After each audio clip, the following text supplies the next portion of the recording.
Amannya gange nze Tom Kubulwa, omwogezi wa pakka enkadde management committee. Tufunye ekikangabwa ku makya nga waliwo omusabaze abadde agenda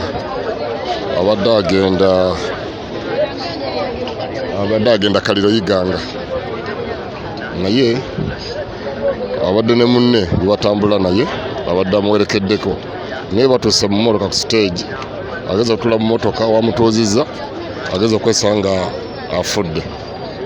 So wetuwulidde embeera eyo tutuuse mu bwangu tulabe eki ekibadde kigenda mu maaso.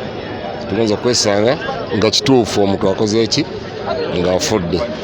Omwami omuvubuka oyo tumutegeddeko nti abadde asoma ku university, naye bafunye information ku ssomero nti munnammwe mulwadde ali bubi, bagezezaako omutwala mu ddwaliro esitegedde, naye bamutuusiza eyo kubanga tuyinza tuuka wano ng'aliko kanula, naye kituteebereza nti eddwaliro liyinza okuba nga limugobye, kati agenza otuuka wano ng'aliko kanula, kati kitegeeza nti abadde mulwaddemu. So tugenza okwesanga naye alikoze eki ng'afudde.